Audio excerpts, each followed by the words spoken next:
Bonjour amis téléspectateurs d'Afrique Sport TV, bienvenue dans votre 13h de ce jour, un récapitulatif des grands moments du football qui ont marqué la planète football avec la Ligue des Champions, notamment Karim Benzema qui a qualifié l'équipe du Real Madrid en demi-finale de la Ligue des Champions avec l'élimination des Blues de Chelsea, Thomas Tuchel qui a poussé un coup de gueule, Edouard Mendy qui a été sévèrement attaqué par les supporters des Blues de Chelsea, un très grand Luka Modric avec son coup de génie. On va aussi évoquer l'élimination du Bayern Munich avec l'avenir de l'attaquant polonais Robert Lewandowski. Tout de suite dans votre développement. Bienvenue chers amis téléspectateurs dans ce 13h comme nous l'avons évoqué en titre. Nous allons parler de la Ligue des Champions avec le Real Madrid qui a éliminé les Blues de Chelsea. Un très grand Luka Modric avec une très grosse passe face à Rodrigo. Alors que le Real menait 3-0 et potentiellement éliminé, Luka Modric a dégainé un amour de passe de l'extérieur du pied droit sur le but de Rodrigo. Tout juste entré en jeu, un coup de génie millimétré qui a relancé les merengues et qui se sont finalement qualifiés et qui a suscité de nombreuses réactions tant le geste était beau. Après la rencontre, Iker Casillas s'est enflammé sur Twitter. Luka Modric a la possibilité de se déplacer vers Vinicius Junior. C'était la place la plus logique et celle qui entre dans la surface adverse. Il met l'extérieur. Même en un an, on n'y arriverait pas à faire autant et donner une passe à Rodrigo, une passe de fou.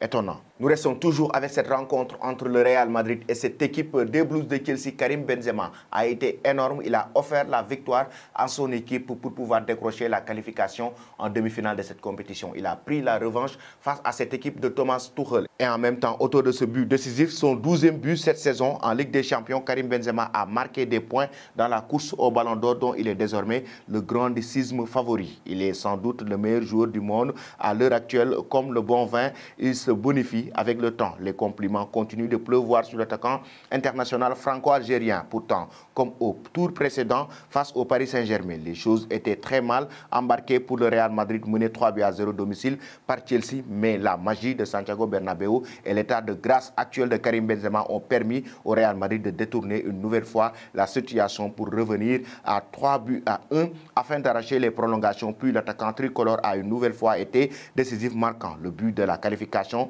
pour les demi-finales. Auteur de 12 buts en Ligue des Champions cette saison, Karim Benzema est aussi actuellement meilleur buteur et meilleur passeur de la Liga avec 24 réalisations et 11 passes décisives. S'il maintient ce niveau dans les prochaines semaines, le Ballon d'Or ne pourra pas lui échapper. Et de l'autre côté, Thomas Tuchel, l'entraîneur des Blues de Chelsea, n'a pas du tout aimé l'arbitrage concernant ce match entre le Real Madrid et Chelsea. Déjà, il n'a pas du tout apprécié le geste de l'arbitre après la rencontre, le fait de rire avec Carlo Ancelotti, mais en même temps, il a carrément fustigé la VAR tenant du titre. Chelsea est donc sorti de la Ligue des Champions, éliminé par le Real. Ce mardi soir, après les prolongations, Tuchel était évidemment dessus en conférence de presse d'après-match, même s'il affichait de la fierté quant à la prestation de ses hommes sur la pelouse de Santiago Bernabéu. L'Allemand n'a pas trouvé que tout le monde avait été à la hauteur au cours de la rencontre et il n'est pas privé pour le dire.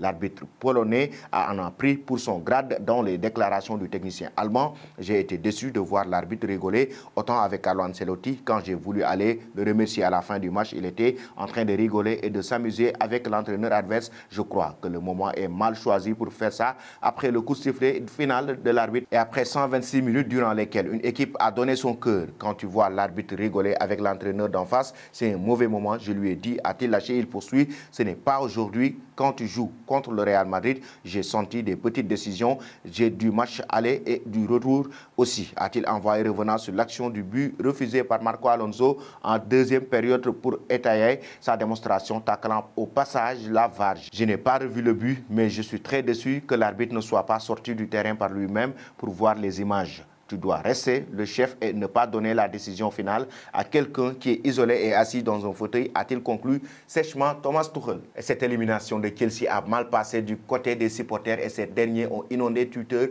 pour s'en prendre à Edouard Mendy, le gardien de but sénégalais. En effet, ces supporters de Chelsea n'oublient pas l'erreur du portier sénégalais sur le 3e but de Karim Benzema à l'aller. Et l'aller suivre, c'est une bourde qui a coûté la qualification à Chelsea. Au final, la grave erreur d'Edouard Mendy a coûté une élimination à Chelsea. Avance-t-il il continue, on ne te le pardonnera jamais aux joueurs sénégalais d'habitude impériale. Dans ces cages, Edouard Mendy n'a pas rassuré lors de cette double confrontation et comme attendu, le gardien de but sénégalais a été très critiqué sur les réseaux sociaux après l'élimination. Pourtant, il reste le meilleur gardien du monde de par ses performances et son talent depuis la saison dernière. Et nous allons terminer ce 13h, chers amis, avec l'avenir de Robert Lewandowski. Après l'élimination du Bayern de Munich par le 7e de la Liga, il s'agit de Villarreal en quart de finale de la Ligue des Champions. C'était un coup de tonnerre dans cette rencontre plusieurs semaines auparavant. Diverses rumeurs faisaient déjà état d'un départ de l'attaquant polonais pour la formation de Xavi Hernandez. Et pour cause, le natif de Varoise, sous contrat avec le premier de Bundesliga jusqu'en 2023, n'aurait toujours pas prolongé. Et ce, à l'aube de ses 34 ans. Toutefois, l'actuel président du club et légende de ce club, Oliver Kahn, a tenu à clarifier les choses à l'issue de cette rencontre teintée de désillusion. J'ai répété à de nombreuses reprises que nous avions un contrat qui court jusqu'en 2023 avec Robert Lewandowski. Nous ne sommes pas fous et nous ne parlons pas du transfert d'un joueur qui marque plus de 40 buts par saison auparavant. Il y a une compétition là-bas sur qui sortira la plus grande histoire absurde sur Robert Lewandowski, a ainsi lâché le dirigeant allemand pour Prime Video. Pour l'heure, celui qu'on surnomme Lewandowski trône en tête du classement des meilleurs buteurs européens avec 47 réalisations en 41 matchs, soit 9 longueurs de plus que Karim Benzema. C'était tout, chers amis téléspectateurs d'Afrique Sport TV, pour votre 13h de ce jour. Avant de vous quitter, les questions concernant l'élimination des Blues de Chelsea en Ligue des Champions. Que pensez-vous de Karim Benzema? L'attaquant français mérite-t-il le Ballon d'Or 2022? En même temps, Robert Lewandowski doit-il quitter le club bavarois, le Bayern de Munich, pour rejoindre le FC Barcelone? Merci et bonne journée.